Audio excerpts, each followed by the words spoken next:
Welcome back to solving trigonometric equations, and this time we're looking at sine 3x equals 1 over 2.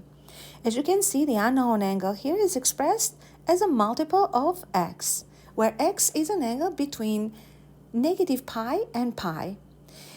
When we have angles expressed as multiple of x, what we want to do first is solve the equation exactly for the angle inside the sine, which in our case is 3x, so we need to solve for 3x. So in order to make sure that we include all the solutions, we need to adjust the domain. The given domain is between negative pi and represents only the values of x. So if the domain of x is negative pi to pi, then the domain of 3x is negative 3 pi to 3 pi. So first, or step number 1 would be adjust the domain. In step number 2, we're going to start solving the equation by simply using the calculator. Again, remember we are solving for 3x, and 3x would be inverse sine 1 over 2. If your calculator is set to degree mode, then that will give the answer 30 degrees, which we must convert to radians since the domain is given in radians, so pi over 6. So the second step would be to draw the angle 3x so that we can determine the other terminal arms on the Cartesian plane that can produce the same sine ratio. So we are going to draw the terminal arm of pi over 6 first.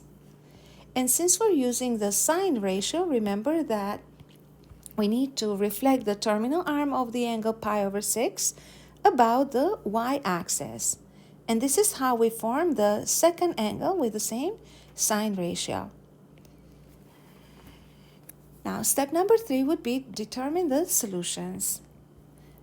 And for this, we first need to go over how to read the domain between negative 3 pi and positive 3 pi.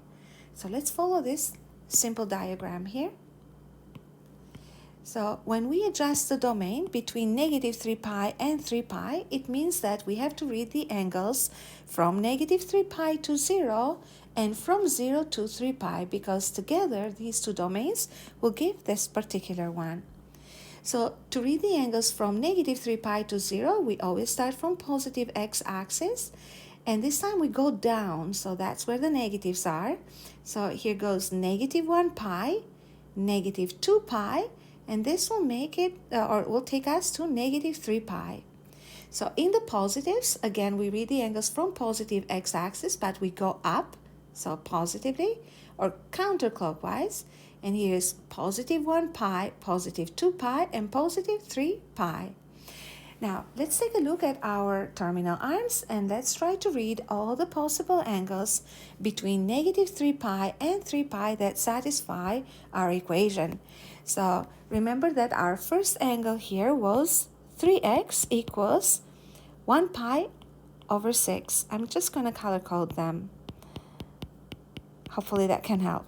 So this would be our first angle here, and it is the angle in the positives. So the second angle we found was 5 pi over 6. So again, these are the 3x angles, right? So that's 5 pi over 6. Now, so far we have used the domain or explored the domain from 0 to pi. So our domain can go up to 3 pi. So that means 2 pi, but as you can see here, we are not meeting any terminal arms, so there are no solutions or angles in here. But we know that we can go another pi, so when you continue your journey, so that's 2 pi, so when you continue our journey towards the third pi, then you're going to meet this angle, which is simply 2 pi plus pi over 6. So I'm going to write that down. So 3x can be 2 pi plus pi over 6. And here goes another solution. So we are at 1 pi, 2 pi. We already read this angle. So we have one more angle in here, which will be 2 pi plus 5 pi over 6.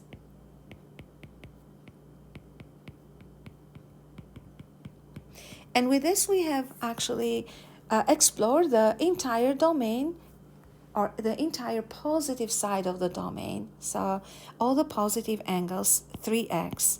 We'll continue to solve for angle 3x, but now we are using the negative domain, so negative 3 pi and 0. So when we read angles in the negative direction, and what I'm going to do here actually is simply I'm going to copy this down, and we're going to just read the angles. So let's redraw this diagram. Remember that we are using the exact same terminal arms. So what that means is that we don't need to redraw them. We just need to change the way we read the angles. So the angles with a sine ratio of 1/2 will have these terminal arms. Now let's read the solutions in the negatives. So I'm going to start off from positive x-axis. That's how we start all the time. And I'm going to go down in the negatives. And you see that we have landed here on the terminal arm, which would be negative pi minus pi over 6. So I'm going to list the next angle, negative pi minus pi over 6. And that would be again an angle 3x. Next, again, start from the positive x-axis, go down, which means we're going in the negatives, until you hit the next terminal arm. And that will take us to negative pi and another 5 pi over 6, so minus 5 pi over 6.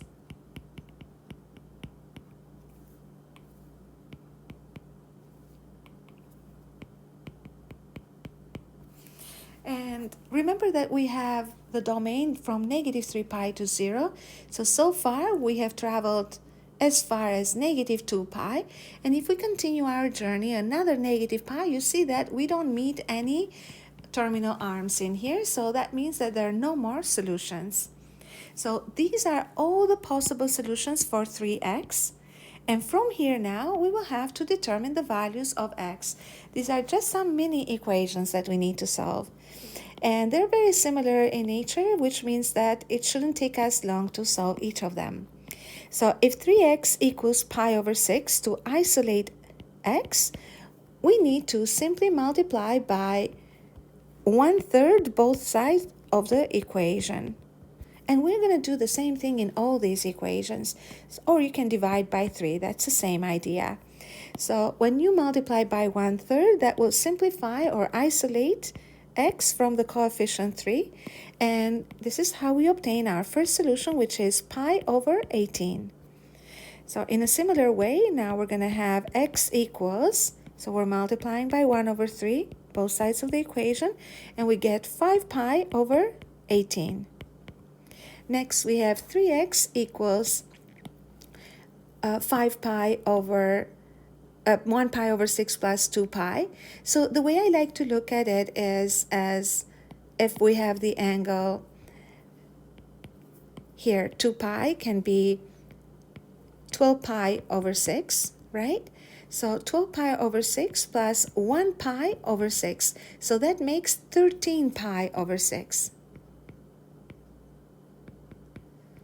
So therefore, we're going to say that the angle x would be equal to 1/3 of it, because remember, this is the angle 3x, which is 13 pi over 6. So that will make angle x equal to 13 pi over 18.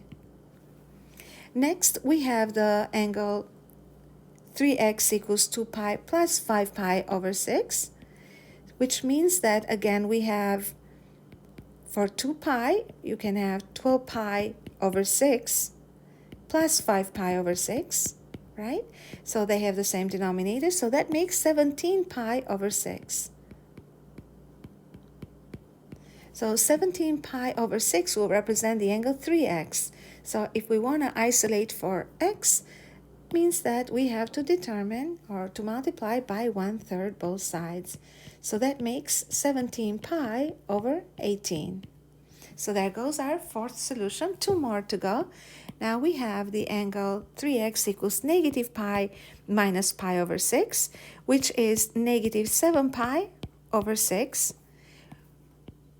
Again, this would be the angle 3x equal negative 7 pi over 6, which makes the angle x equal to negative 7 pi over 18.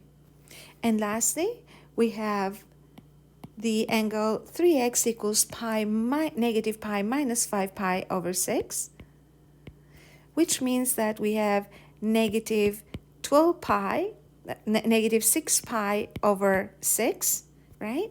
So that will give negative 11 pi over 6.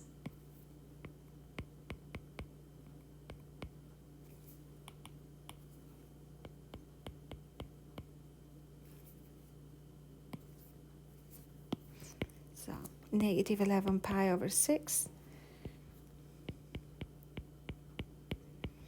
which will give us the angle x negative 11 pi over 18.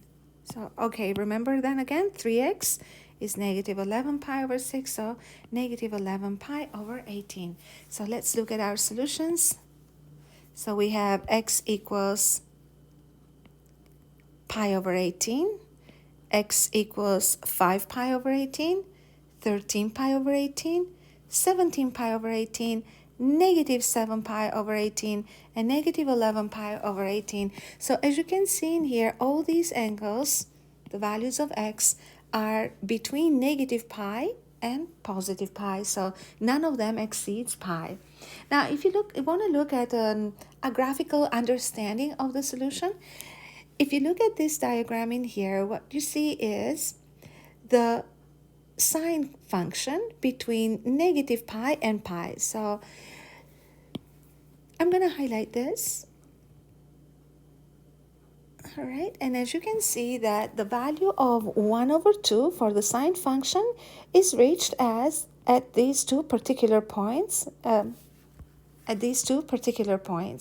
Now, remember that because this function is also compressed, then that means that a compression by a factor of 3 will produce more solutions, and this is how we create the rest of the solutions in our case.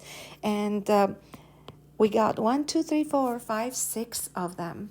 So I hope that this made sense, and if you have any questions, let me know in the comments. Bye, and thank you for watching.